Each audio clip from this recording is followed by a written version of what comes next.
Hello, everyone. This is Rita McGrath. You probably knew that. And welcome to another edition of our Thought Sparks podcast, which are conversations I have with people who have ideas that I think could spark your thinking. And that's really the purpose behind the podcast. My guests today are the co-authors of this terrific, fascinating new book called In Praise of the Office, The Limits to Hybrid and Remote Work, which doesn't pussyfoot around in its title at all. And so my former teacher, good colleague, dear friend Peter Capelli, and his collaborator, Ranya Nehmeh, did I pronounce that right? Yes. Who is an HR goddess, as Peter likes to describe her. So we'll anoint you with that title, Ranya. Wow. So welcome. Thank you. Good. Thank you. Ranya, by the way, is a PhD, teaches in Vienna, and was a HR executive in various places before.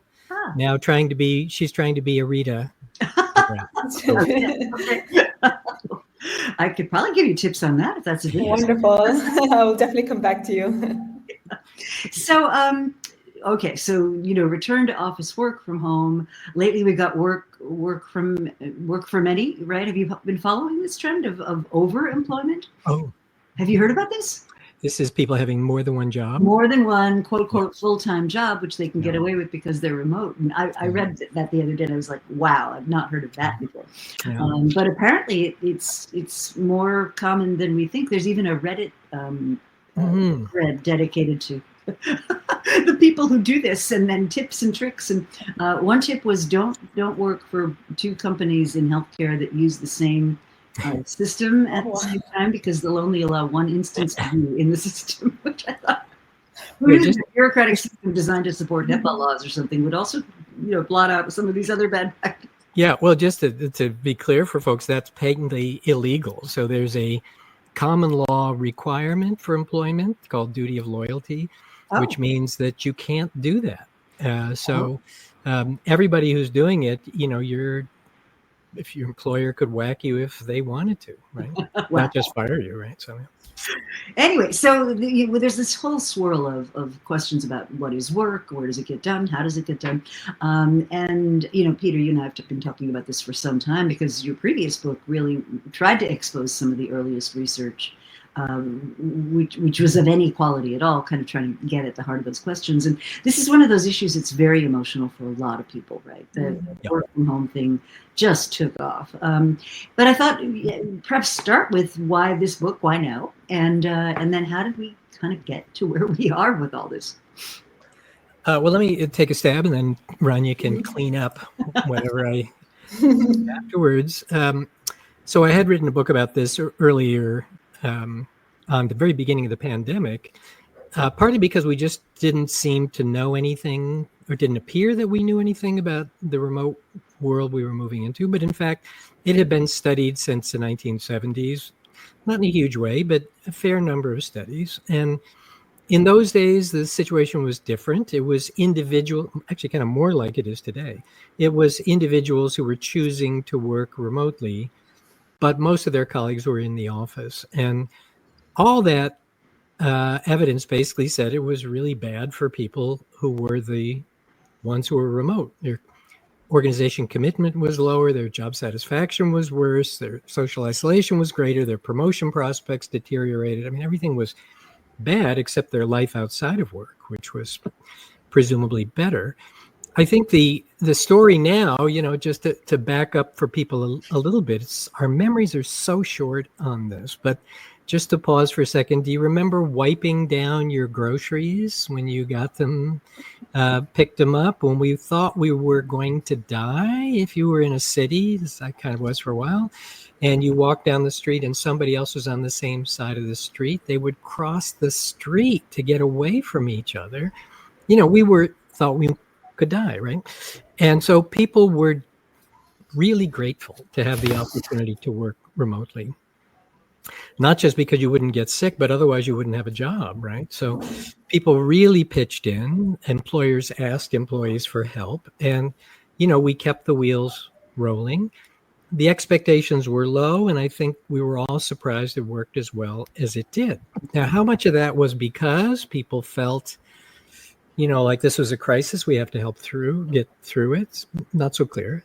We don't have that now. I think the issue now is that after the pandemic, the expectation was we were coming back to the office, and survey of employees, maybe a year after the pandemic, said 88% or so said they understood why we need to come back to the office.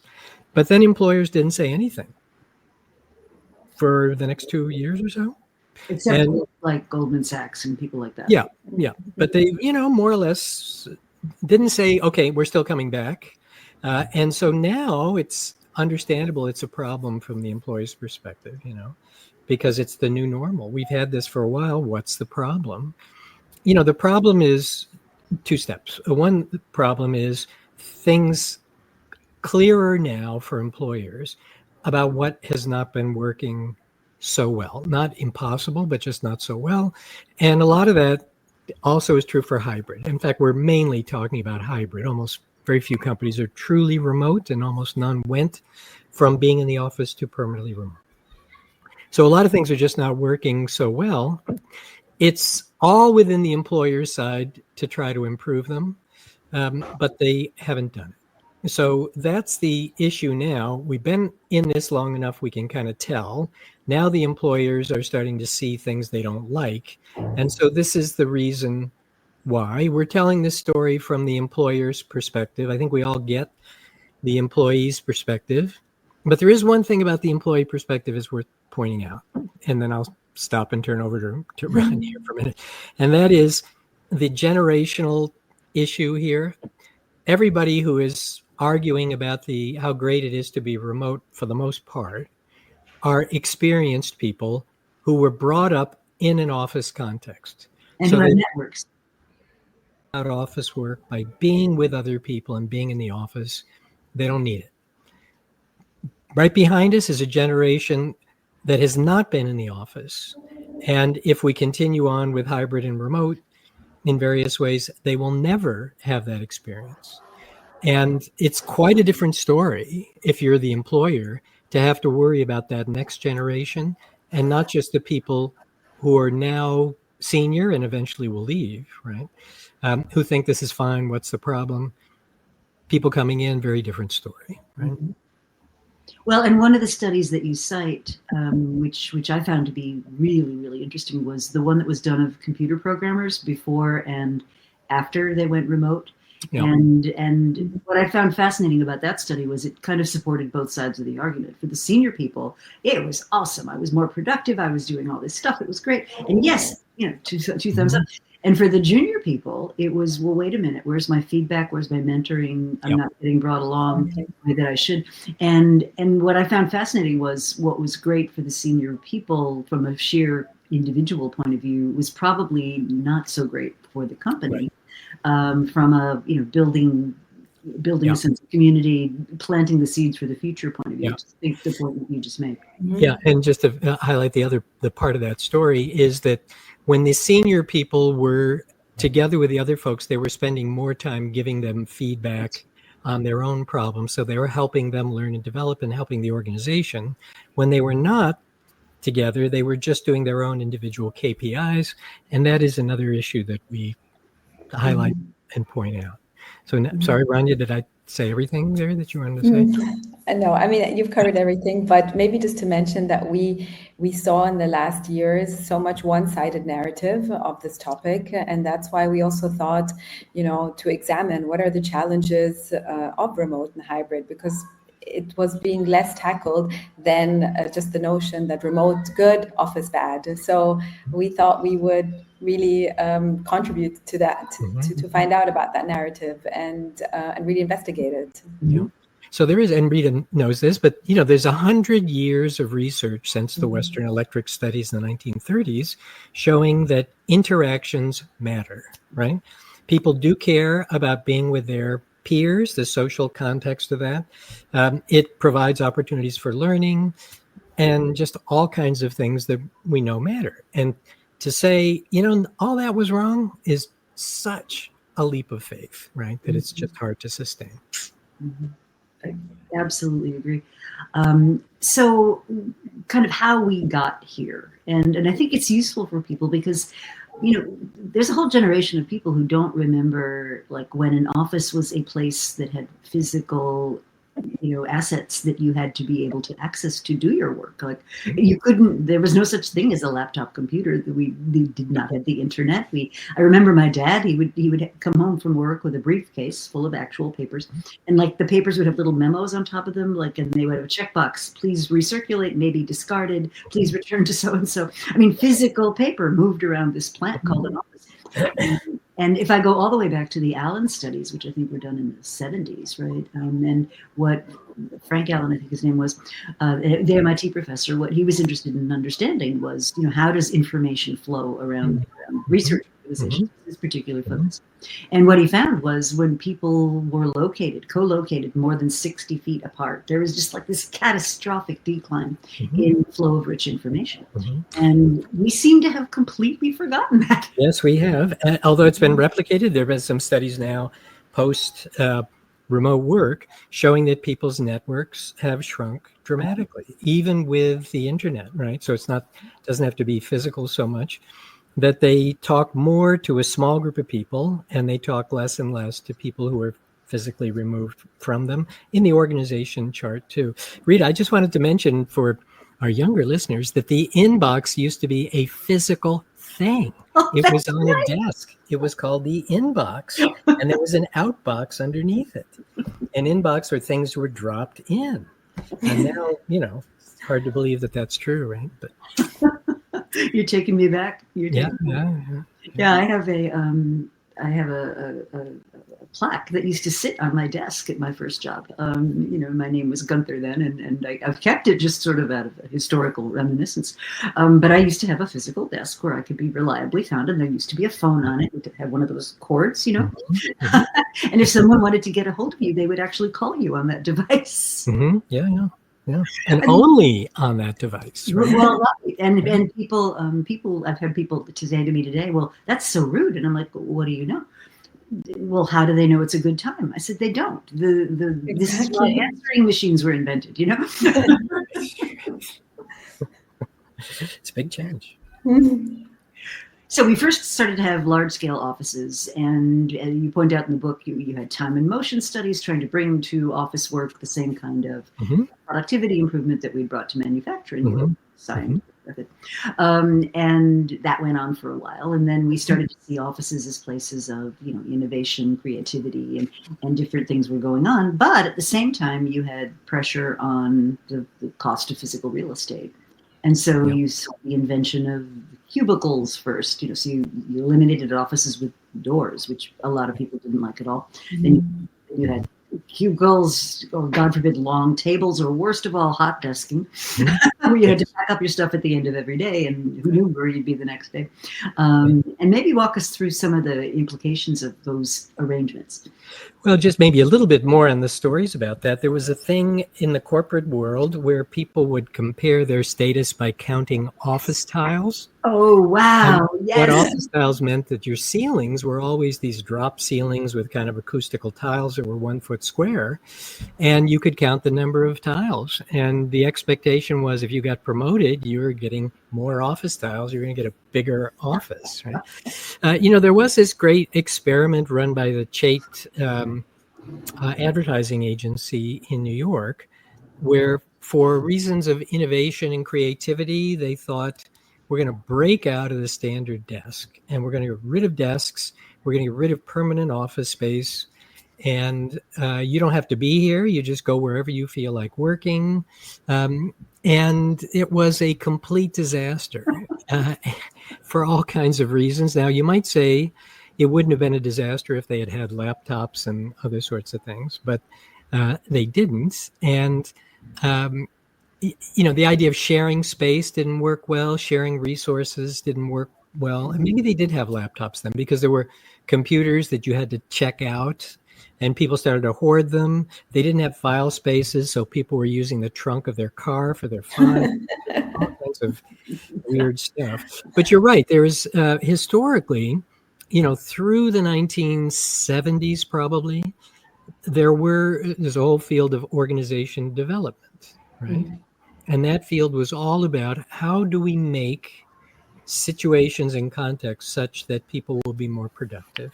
And offices were designed for private conversations and trying to think about the ergonomics, but also the images. So you should look out on something green and tranquil. This wasn't a Silicon Valley thing. This started way before that, right? And then you might say the financial accounting people took over, and then it was slowly squeeze the offices down. It's been going on for 40 years, at least, right? So in that sense, this move does reflect something quite important, which people don't talk much about, and that is, in some ways, the biggest advocates of remote work were CFOs. And the reason, starting during the pandemic, they started cutting office space because it's a real expensive fixed cost. And we love this, send people home. It's like Uber for office work, right? They're going to pay the cost of the office. And even better, we don't have to provide them with snacks. They buy their own toilet paper. Right? Yeah. Or gym membership or any of that stuff, right? So they were the big proponents. And one of the problems that companies had in returning to the office is once you go down that path, and most of these companies seem to have done it, to shrink office space. Once you start that, you physically can't get everybody back in the office because you don't have the space for them, right? So I think one of the reasons why there hasn't been a push sooner to bring everybody back is, frankly, the CFO resistance to it. Just one comment, perhaps, Peter, what you mentioned before about counting the tiles. Well, it's my experience quite recently that, it depends which office you have. Is it a corner office? Because that's obviously the more, the ones that people get when they're promoted. So offices still matter. I mean, even now, this is a recent example. So, Yeah, people still like it. It's not far-fetched. It's not like we're talking about something happening 10 years ago. This still happens now. Yeah. And it's very much equal to status in many organizations. The bigger the office, the size, the location. Yeah. I have a friend who used to joke, you remember him, Peter, Ian McMillan used to joke, if you wanted to know where the executives were hanging out, get out of the elevator and see if there's any art.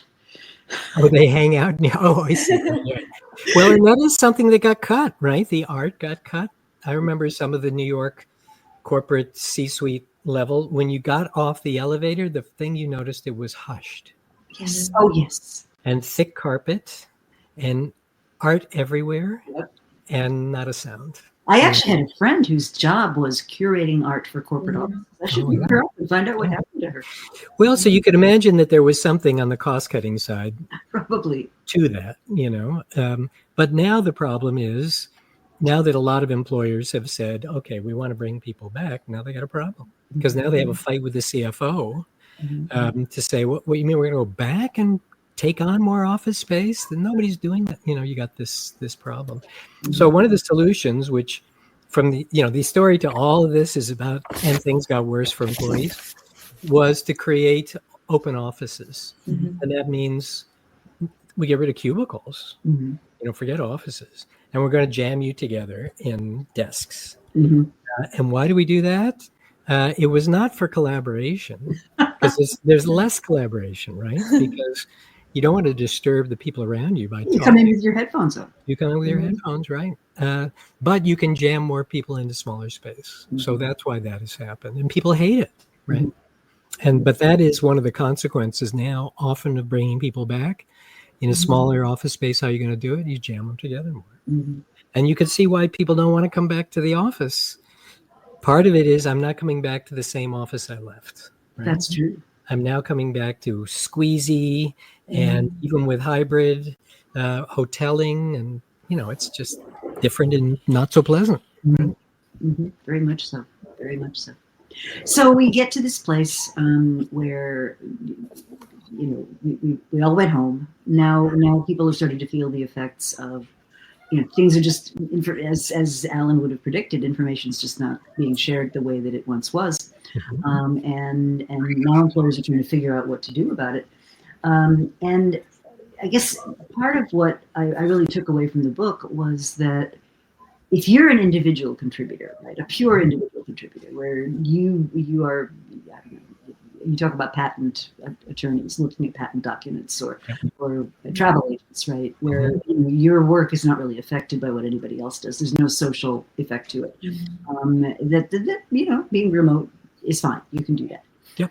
But that pretty much the rest of us need a social context, a social to get stuff done. And I had to laugh when you use the example of, so you've got a problem with your expense report, right? In the past, you go out and you see Tom in accounting, and Tom rolls his eyes and he goes, yeah, that's the second week, and he fixes it for you, and the whole thing takes maybe 15 minutes, right? Yeah. I myself have had this experience with my expense reports from my esteemed employer. And you work for a university, so you'll know exactly what I'm talking about. So it was all messed up, and it's like 5 emails the first thing they said to me was, oh no, we don't have a department that does that anymore. You're on your own. So, I love the irony of saying you're going to take like the most scarce and expensive asset you have, which is your, more senior faculty.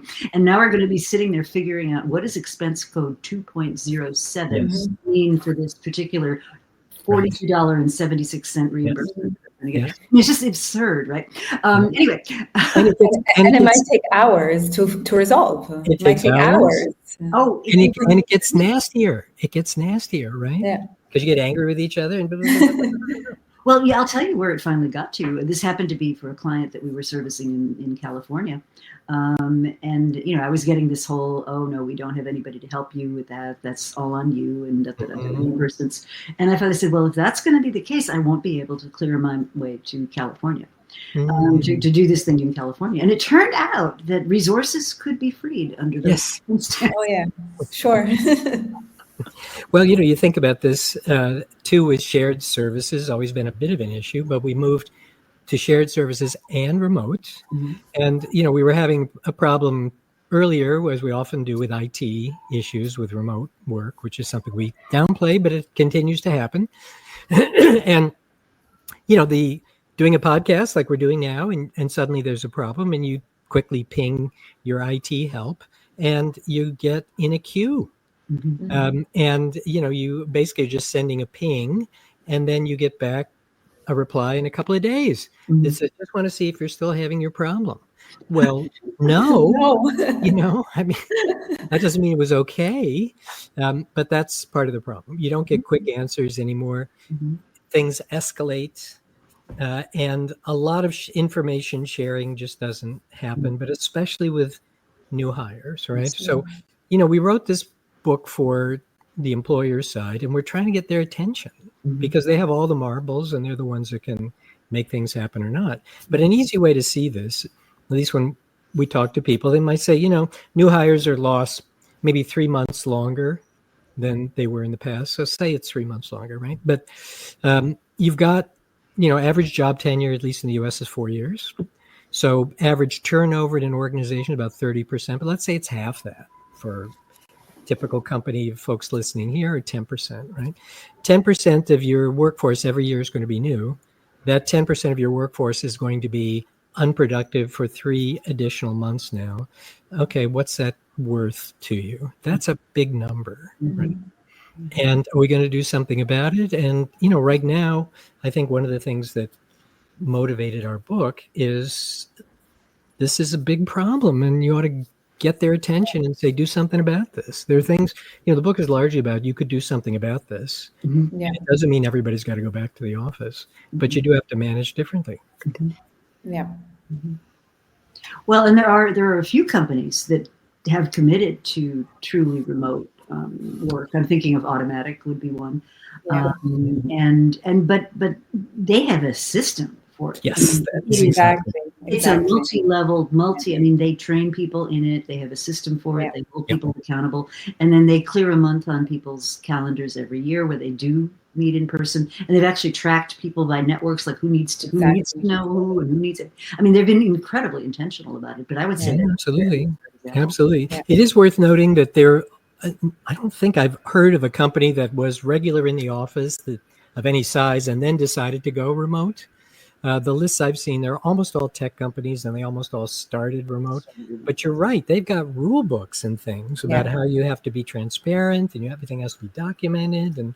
And I think, companies that are curious about how to make that work, and particularly their CFOs who think, why can't we just do that? Hand them the rule book and say, okay, you want to get everybody to do this? And I think the problem is they've been trying to do it without doing anything different, right? Yeah. Just assuming as if you're still in the office, right? So, and that's one of the, sorry, Rita, and that's one of the main actually points of the book as well, is that, you have to be very intentional when you're in a hybrid setup. You can't just cut paste the practices that you had in the office and then take them and make it work hybrid. So it has to be, you have to change that, you have to adapt. Yeah. So what gets lost, when we have hybrid or remote? Well, I think, hybrid in theory could be pretty good. So if you had, for example, if you moved to 4 days a week in the office, would you notice a difference? Probably not much. If you were 3 days a week, could you notice a difference? Maybe. If you did 2 days a week and you managed it carefully, could you make it work? Probably. But the big problem first is people are not showing up at all. So on anchor days, people are not there. Employers report, I think 70% of them said we've got a real problem with attendance. And when they say attendance, they mean they're not showing up on anchor days. We've got coffee badging, where people just come in, swipe their card and get a cup of coffee and then they go home. So, you got to get people in. And in order not to completely irritate them, you've got to have their time in the office be a reason for being there, which we haven't done that either. So that's the first big problem. We got to get people physically in, or you're not going to get any of the benefits of hybrid. We're not doing that, so there's a reason why hybrid's not working. I would say my own view on this, we ask Ranya her top ones. I'd say my other top one is meetings, which are way worse. There's more of them because it's easy to make them bigger. We have meetings instead of quick conversations. And we have cameras off practices where people, are clearly not paying attention to the meeting. And I just started to hear this last week or so. People are physically not even pretending to be there. They just put their agent on to take notes. What? The meeting. Wow. And so if you're doing that, why are you having a meeting? And nobody even attends. What's the point of that, right? It's kind of like the students are using AI to write their papers, and now professors are using AI to grade them. And it's like, what? Why? Who can do anything, right? I know. I say, we'll cash your checks. We'll all go to the beach. Exactly. Call it a day. Yeah. So I think those are my top two. I think you have different ones, Ranya? What's your top list? Well, I think my top list is as we see, collaboration and learning really suffers because employees are very much focused on meeting their individual KPIs and accomplishing, the required tasks at the expense of actually helping colleagues. So I think this is something really that you can also see with new hires, because they do not have this social network or a network per se at all. So that's why they also suffer, because they don't have anybody to ask for help, to guide them, to advise them. So I would say collaboration and learning, especially for new hires. Yeah, I think that KPI thing is worth spending just an additional minute on too, because it helps explain why employees think, what's the problem? During the pandemic, we told supervisors, and they more or less did it, you got to deal with your employees one at a time and talk to them about what do we need you to do? How are we going to measure it, right? So we were driving this individual KPI thing. So that's what they focus on. And the things that are falling through the cracks are things that were never in your job description. They were things like, Peter's new in the office. Will you take him to lunch and explain what's going on? And he's got a question. He just comes over and asks you. Those things were never in KPIs. Your colleague sticks their head in the door and says, I just got a problem. I just need a minute. Doing those things were never KPIs. But now that they were pushing the individual KPIs, we're highlighting your own work and all that other stuff just falls through the cracks, right? Yeah. And that's why do you not hear back from somebody for a couple of days? Well, they're getting their own work done, and this other stuff is just not a priority. Why are new hires lost so much? Because it's not in the KPIs of individuals. So you can see how that changes so much about the organization and things we just took for granted before. Yeah. And I think it really does hurt the social fabric of companies. You know, you talk about organizations that need cooperative behavior, that need widespread information sharing, that need a common culture, so that we don't sort of start from bare bones every time. Like, well, how do we do stuff around here? Yes, right. Yes. Otherwise, it becomes really dreadful. And while you're on that, when the broader societal effects of this, we know the epidemic of loneliness we hear about, right? Yeah. And the epidemic of work stress. So it's not like being home has de-stressed the workplace. Right. But, you don't see people. We know social networks have shrunk down a lot. We did a series of focus groups in hybrid organizations. And always the question we asked of every one of these groups was, have you met somebody through work online, you're working with them virtually, who has become a friend? And by that, I mean a friend that you engaged with other than in work. And the answer was never yes. So there may be people who didn't want to raise their hand and speak, but no one ever said yeah. And so the networks are shrinking. Of my generation, 20+% of people say they met their spouse at work. Now, I understand you don't need to do that now. There's lots more online tools for doing that stuff. But, we do have friends who are friends we met at work. And as work takes up more and more of our life, if you rule that out, and particularly for new hires who are beginning their career, social life really matters. And you say, well, you're not going to meet anybody at work. That shrinks their pool a lot of friends. Absolutely. And when I think about the traditional organization, you'd bring in people in cohorts for a reason, right? I mean, when our son started working at Accenture, they had a very disciplined process of here's the cohort, here's the office you show up in. It may not be the office you eventually get assigned to, but you're going to have this cohort of people that you start with. Here's all the programs that you do, and amazing stuff like here's what you do with your computer and security. And I'll never forget one Sunday he happened to be with us, and it was the end of the month as it happened, and we were due to go out to dinner, and so we got our coats on, we're ready to go out the door. He says, "Oh, wait a minute, I need a few minutes. I'm not ready to go yet." And I'm like, "Well, what's the problem?" And he said, "My time and expense reports are due." And I looked at him, I was like, "It's the big deal, do them tomorrow." He said to me, "Mom, there could be floods, I could have bubonic plague, but time and expense reports going on." And I thought to myself, damn, this company has done, in 2 weeks what I have not been able to accomplish in 24 years. Yeah, right. There you go.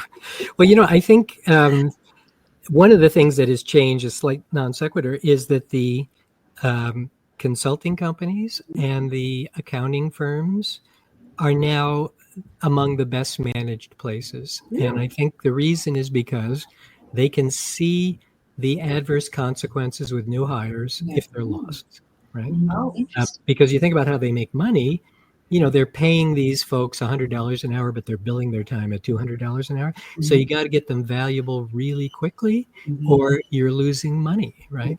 So they have gotten much better, and I think the rest of the business world has gotten worse, I think. That's interesting. Well, I'm very intrigued at what Julie Sweet's doing over at Accenture. She's got 700,000 people. Yes, they do, 700,000. Yeah, right. And yet she's done a reorganization where she says we don't have like practices that focus on the customer's problem anymore. We've got kind of everybody working on everything, and I'm fascinated to see how that looks. Yes, and how that's going to work out. Really, really interesting. It will be. So what are some things companies can do? And then I'd love to talk about the blowback a bit that you've gotten. Okay. Ranya, things to do? Sure. She wrote this part, so there we go. Well, I think one of the things is, first off, is to really assess the real problem. Is there a problem in the organization? And there are some ways that we've listed that you can do that, is to collect data, using calendar and communication data to detect any patterns in or breakdowns. Look for an increase in post-meeting meetings, because as Peter explained, this could be a red flag, because it means people are multitasking and not paying attention in the meetings as well. Something else is, some more actionable steps is to really set clear and enforceable rules. So as we said, like with Automatic and those remote companies, how they have a set of rules of how to manage meetings and who's there and clear agenda. Also have these kind of enforceable rules, so you really can make kind of virtual meetings more effective. So these are just a few examples. And then, of course, which we haven't touched upon yet, is really how to revamp or maybe measure performance in a better way. Because one of the issues that we see is that sometimes you get to promote the wrong people simply because you don't see how they are managerial-wise. Like, you don't see their skills as a manager, you see their skills as an individual contributor, which could be excellent, but does not mean that that person could be a good manager, right? So you could end up also promoting that the wrong person as well. So you really need to kind of revamp that and make sure that it is also suitable for hybrid setups. Absolutely. Well, I'm reminded, this isn't really directly related to hybrid or not hybrid, but some years back I was working with Fidelity Personal Investments, and they wanted to really go from a hierarchical product-focused model to a much more kind of agile customer-focused model. And that all sounds easy on paper, but it's completely different. And it wasn't really until people were put into leadership roles who had this kind of more what Liz Wiseman would call a multiplier perspective, right? So making other people better, making sure the groups were working well, and not sort of enjoying the fact that there was another rung on the hierarchy to be conquered. And it wasn't until those leadership decisions got made that people actually believed the change was going to be serious. Yeah. Rita, I think it makes a great point about the change process, and particularly the role of leadership. So if there's a finger you could point to about the problems, it's the leaders. And that's the reason, of course, is the leaders have all the marbles, right? The employees can't change this stuff.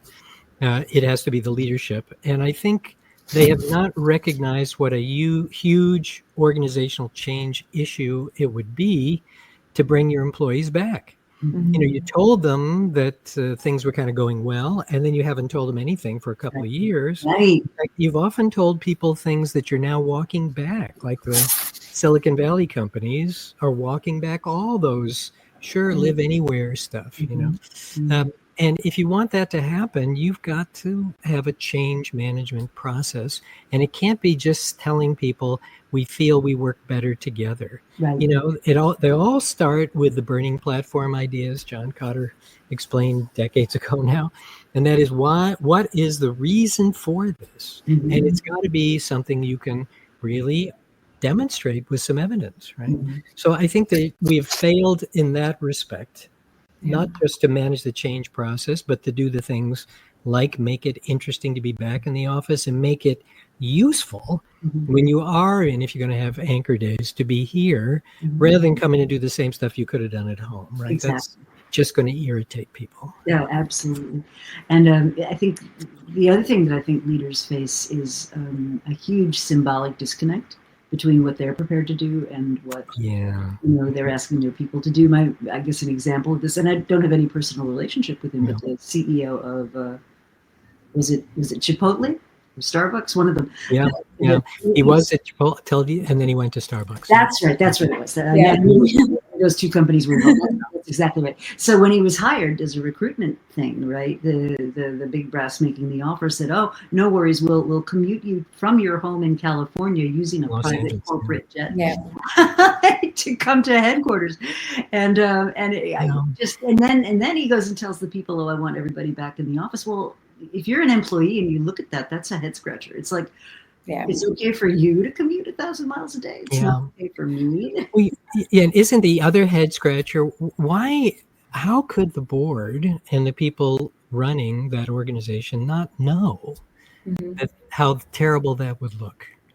And why did they think that was not important enough to factor into the decision? I mean, that is really telling.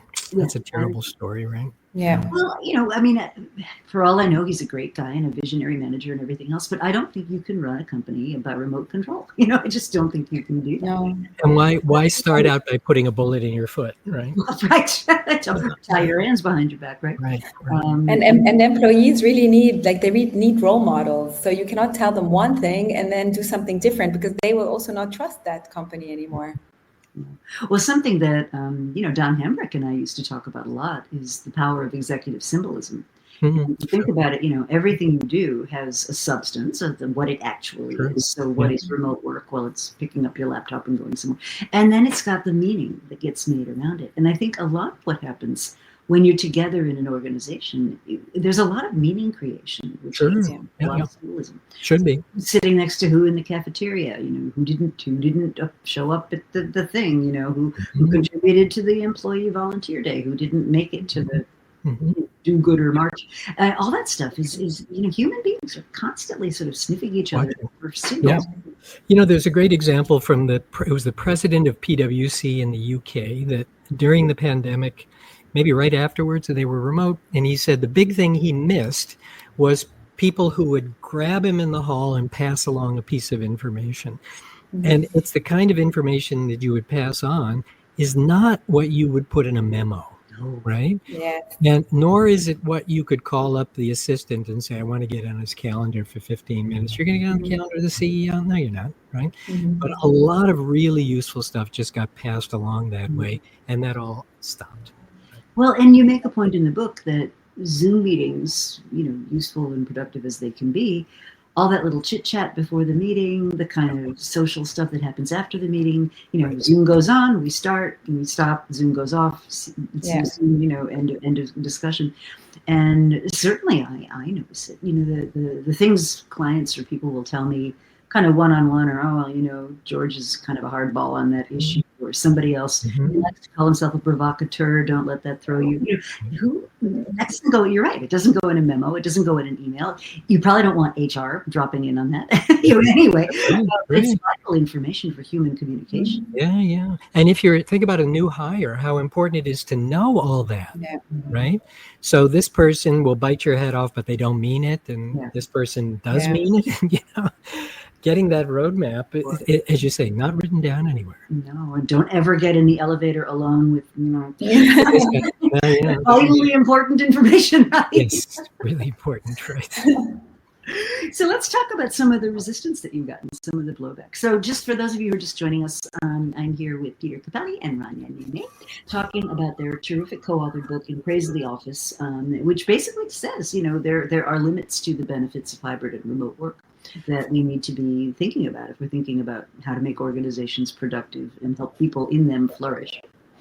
Yeah, so I let me lay out the beginning of the blowback, and then Ranya can pick it up. So very few people have seen the book yet. It actually isn't released till the end of next month. I've got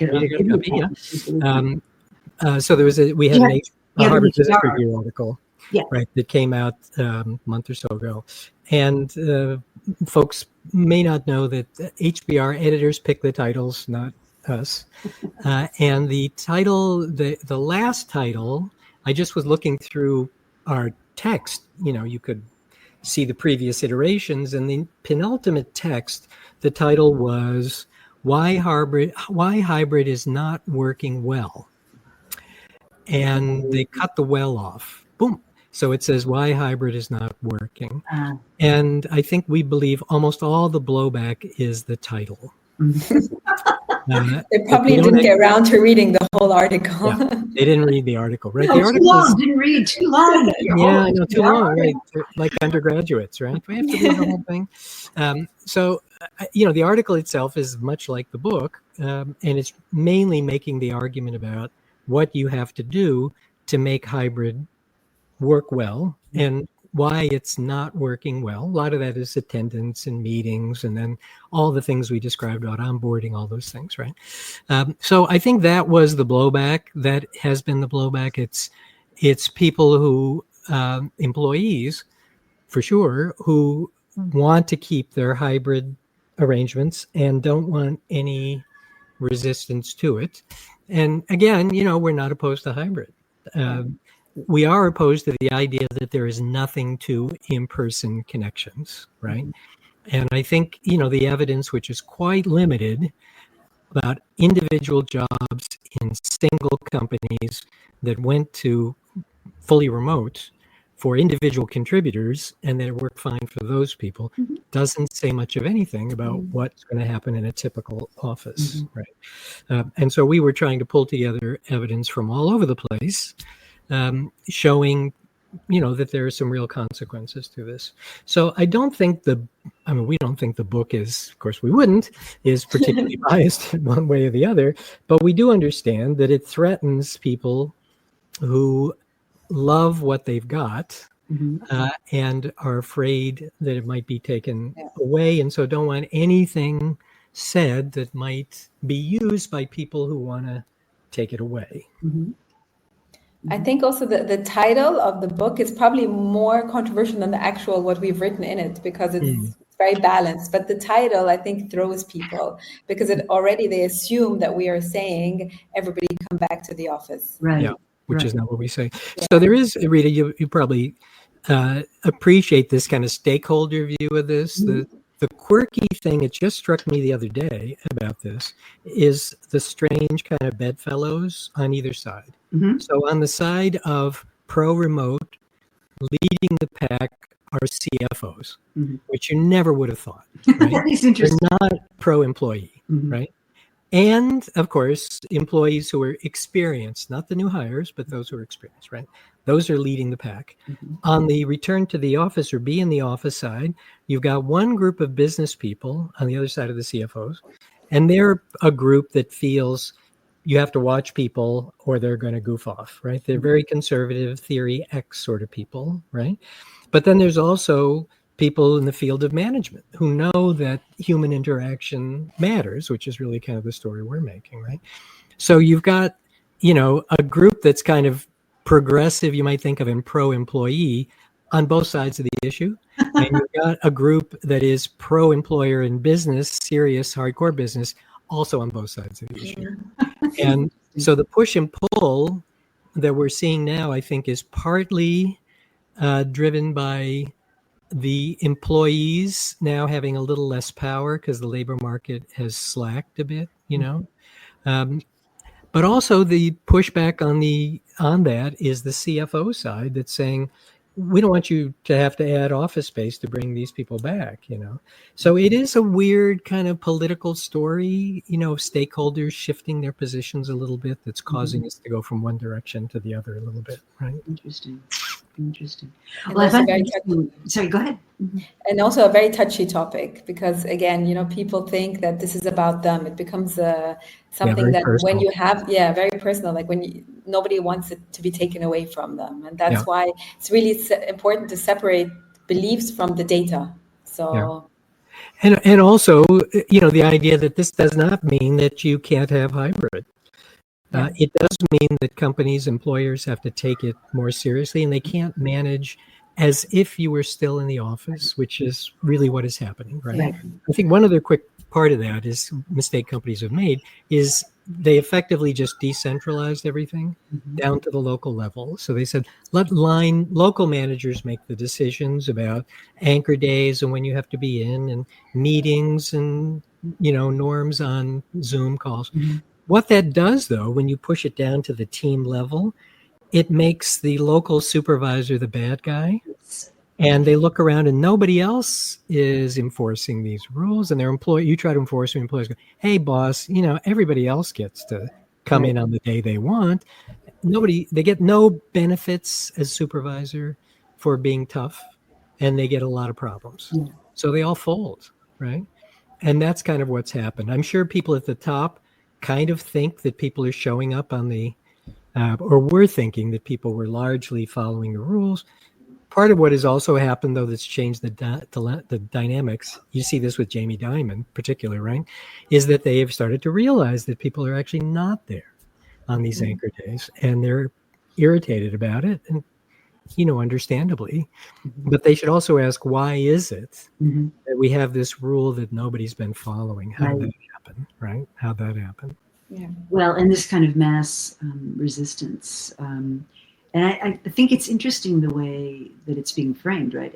Which is you're losing a privilege. You're losing, rather than here's this opportunity to do great stuff with people that you love.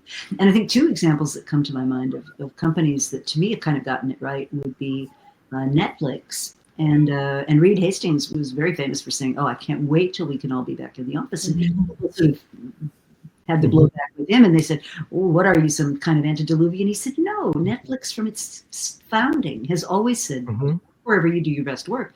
But what most of our really creative people found is they do their best work when they're together, so they do that naturally. So I can't wait till we can get back to doing that. So I thought that was so interesting. And then the other one that's fascinating is a South Korean financial tech startup called Toss. And they're like a very devolved organization. They have no higher and lower levels of hierarchy.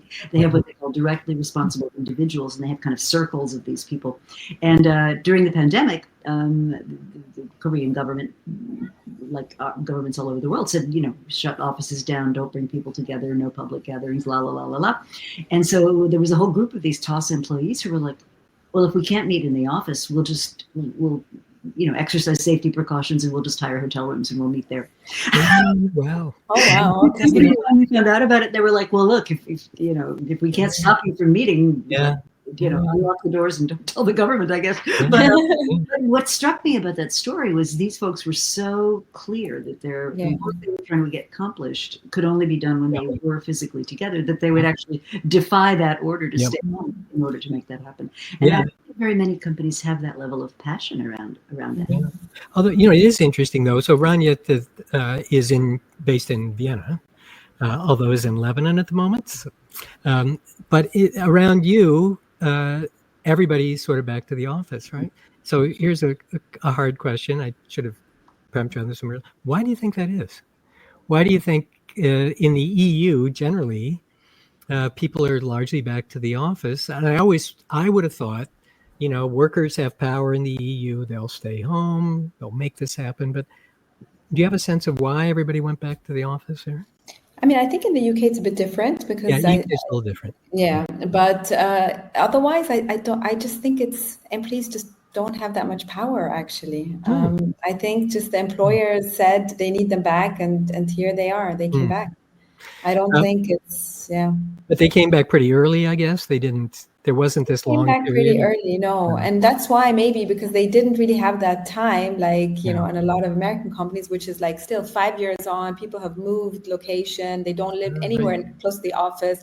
I don't think much of this happened in the EU. So one of the things I discovered was a survey done a year after the pandemic, where 80+% of employees said they understood the reason for having to come back to the office, and if they had done it then, probably could have gotten away with it.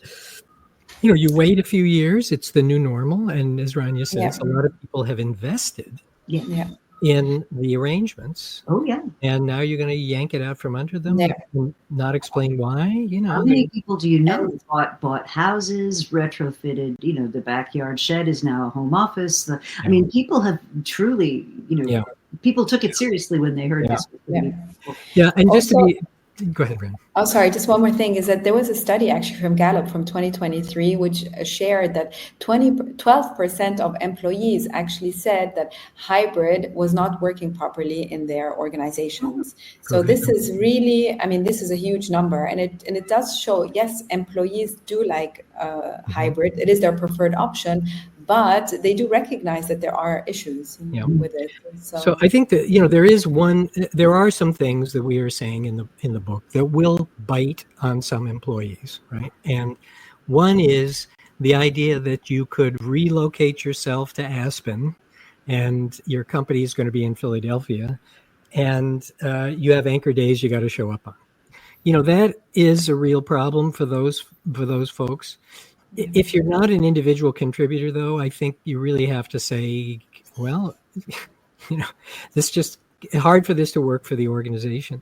The other thing where it does bite is in those companies that had anchor days, but they didn't enforce the days. So, you could go to your boss and say, hey, boss, I know we got to be in 2 days a week, but how about I come in on Monday because my kid's got this play date on Tuesday and, it would really mess them up. And so you can't do that, right? If you have anchor days, the idea is we have to be in on anchor days. The reason you don't have to be in 3 days a week is because you are there together for 2 days, right? So that will bite, right? That is true. But I think if you don't have those things, if you say you can move away and never come in, you're going to lose these benefits of interaction. Maybe that is the kind of thing that you can do for people pre-retirement. I think, though, just a piece of career advice for people, if you're offered the opportunity to be permanently remote, I would think twice about taking it, because your current boss may say that, your new boss may not. And some CFO may say, why is Peter a permanently remote worker? You mean he's never here? Why is he an employee at all? Let's make him a contractor. And I'm surprised that hasn't happened more. I think it actually has happened secretly. And, Peter, in our last conversation, we were talking about this sort of invisible workforce of contractors, some of whom are employees of staffing agencies, but a lot of whom are just independent people. And it's an army. Yeah, it is a big group. That's true. It is a big group. Yeah, I wonder how many of the people who did not think that was going to happen, they moved to Aspen, and then oops, they discovered they became a contractor. Oh, I know that's a huge bet. So many people that's happened to. Good. Oh, that's good. Good to know. That's it. But that's a huge bet, boy. Yeah. You're trusting your employer on that one. And it's not that the person telling you isn't sincere; they just don't have the power to. Not over the long term. Yeah. But also, I think what people don't understand is, yes, there's a benefit to the company for you being in the office, but I think people completely underestimate the benefit you get from being in that environment. And I looked at some of our younger folks who've never had the experience of, the alarm clock goes at such and such a time, you get up, you do whatever you do in the morning, you take a shower, you get out the door, you leave enough time that the subway doesn't make you late, and whatever it is, and then you turn up at a specific place, and there are going to be people who help you, learn what the office is and build that discipline. And one of the things I would observe is, and this is not a sort of, the younger generation's lazy or whatever. I don't think they are. I just don't think they've gotten the opportunity to get. It's always this way, right? Yeah, it's always. What do you need to get? What do you need to get done? And there's a need for a lot of support there. And it does concern me. We've got this whole churn right now about Generation Z, and they're either job hugging or they're job ghosting, or they're not taking jobs. And in a way, this whole generation got caught in this madness that we had when all these platform companies were subsidizing both sides of the platform. So you took your Uber rides and you had your coffee and you did all this stuff, and it was all subsidized by crazy venture capital money. And now that's kind of drying up, and these people are going, wait, it's going to cost me $20 to get across town. No, that is a good point. And this I have been, as Ranya knows, because she has a book about this. I was never a believer in these generational differences. And there's pretty good evidence in the US that there was not true. But what is happening now to the current generation, it's not that their heads were wired different, but their world is really different. Stepping into remote work, having never had a real job before, is quite different than having worked for 30 years in an office and now being remote. Right. Stepping into a context where ChatGPT writes all your reports is very different from being somebody who knows how to write, and you've been writing for 30 years and know how to think, right? And being able to use it, right? It's a really different experience for them. Just for fun, I had one of the other AIs, I had it generate questions for my podcast. And there was nothing wrong with them, but they were really boring. Boring, yeah. Right. You've probably been seeing these things too, that in the discussions with ChatGPT and the other large language models, they assume everything you tell them is true. So there's something in the New York Times today about writing to ChatGPT and asking ChatGPT to apologize for the date they set up with them that turned out to be an octopus rather than a person. And then it apologizes. Gee, I'm really sorry that happened. And, so it's weird. It can still give you really weird stuff. We're heading in a weird way, really. In a weird way, yeah. Well, anyway, the time has just flown. I want to be respectful of your time. So the book, again, is by Peter Capelli and Ranya Nehmeh, and it is called In Praise of the Office. And it really is a bit of a counterweight to the emotional enthusiasm we've had for, wow, we can all work from home and nothing's going to change. So where can people go to learn more? I presume you have the book, obviously, is going to be out soon. Well, there's the Harvard Business Review article, which is out last month, I think. So it's the current issue, maybe still. And then this book comes out, available at better bookstores everywhere. I think Amazon in particular is the place to order it, and you'll get it in a few weeks. Yeah, and I would add also, in the book is actually a change. You call it the BOLD process, the BOLD bond framework. Bond framework, which is sort of, okay, we really screwed up. How are we going to get the changes needed to get sort of back to some kind of productive life at work? And some, I thought it was very useful, some tips on kind of things to think about as you try to bring your employee population with you. By the way, I do think there's also a bifurcation among employees. Like, I know some that are just, oh, I want to be in the office. You're in a New York apartment with 3 roommates, and and there's just no place to be, and everybody sees your bed, when you're typing. I mean, a nice office could be very pleasant. Right? Yeah. Well, you saw, just the things in the news. The new JP Morgan building, which is opening in New York, is all about collective space for collective activities. Nice. So they have real restaurant space where you can sit down and eat. Wow. They have a pub that they've created, which is something that's after work kind of thing. You hang out and talk to your peers and stuff. So they're making a big investment in things which appear to be fostering collaboration. So, it can happen. That's interesting. And Jamie Dimon isn't going to invest in anything he doesn't think is going to have an ROI. Well, thank both of you so much. It's been a real pleasure, and I really enjoyed the book, and I'm looking forward to the debate that will surely ensue when it comes out. Looking forward. Thank you. Thanks very much.